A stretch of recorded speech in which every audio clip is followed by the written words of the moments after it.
What's up, y'all? It's Steven again, and one of my viewers asked me to talk about advice for future firefighter professions.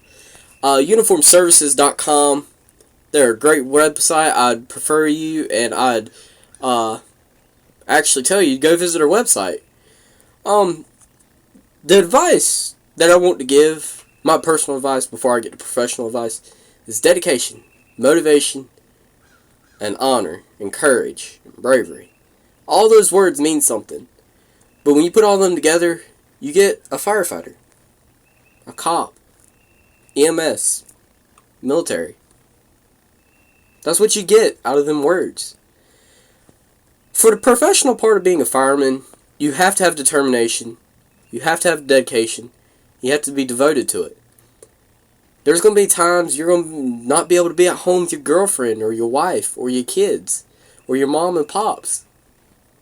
And it does bother you. You know, you have to be willing to face the fear and push it aside and get the job done. You have to be able to multitask. And what I mean by multitasking, not being able to, work with one thing with one hand, work with one thing for another. You have to be able to take a command. And while doing that command, you have to be able to perform other tasks under that command. For example, you got a 2-car MVA pin in. You arrive on scene, you're the captain. You pull up, you get your job, you give a size up, say, hey, so-and-so, District 9 to Central, we have a 2-car MVA pin in.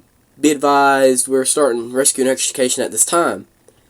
And with that, what you'll do is you'll take and you'll go and just slowly do your job. Don't rush it. Trust me. If you rush it, you're going to mess up. The slower you are, the faster you get done. Now, don't go turtle slow, but don't go hair fast. Do a moderate speed. Do like you're walking. Like you're having a normal conversation on a normal day. Communication. Communication is key. If you do not work on your communication skills before you get in there, it's going to be tough. Because you have to speak clearly through the radio and with others. You have to be able to understand and communicate well with the community as well. When you do your events with the community, you have to be on top of your game. Knowledge. Knowledge is the best thing you can have. If you have knowledge, you'll get everything right. Training. That's the biggest one, training. Attend every training session you can get. Go online, look at your local community college, see what classes they're offering. Because you could take these classes without having to be on the fire department. It'll cost you, instead of being, if you're on the fire department, it'll be free. But if not, you have to pay for it. Which, that's fine. Because if you pay for it, and then when you do go to a fire department, they'll say, wow, this person was really dedicated to getting these classes. It always looks good. Try to attend your local fire department community board meetings where the community is invited. Always. Give your input. Some other advice that I would give is your respect. Always give respect. Doesn't matter if you're being disrespected, give it back. Because it'll help you in the long run. You have to be able to work well with others too. Because sometimes you'll be with neighboring fire departments, which we consider mutual aid. And in that, you have to be able to, work well with others. So the big keys is your knowledge, your training, working well with others, communication, your dedication. You have to be devoted to this. I mean, you can't sit there and beg to do a lot of stuff and not be able to do it, because you have to be devoted. You can't say, hey, Captain, or hey, Chief, I want to ride rescue when you've been riding the engine the whole time. You have to know your rescue skills. You can't say, hey, Chief, I want to ride a truck next time. You have to know your truck skills. You have to know what you're doing. There's a good motto that I live by.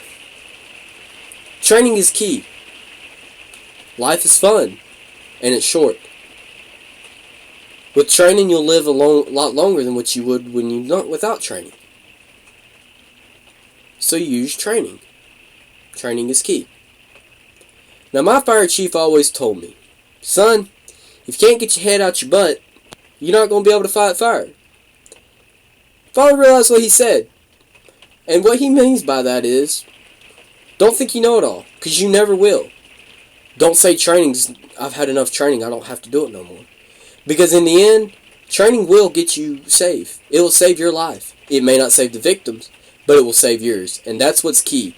Because once you get on scene, yes, your job is to save the victim. But your life is just as important.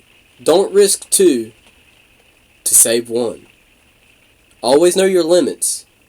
Know your time of entry and your way out. Always. Keep time. Because when you got a 30-minute bottle, and it takes you 15 minutes to get in, and then it takes you another 15 minutes to get out, you need to know that, hey, we're going to have to get out just as soon as we get in. Always. Use training. Training is key. And remember that.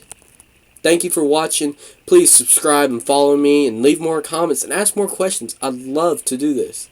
Thank you, y'all. Be safe out there.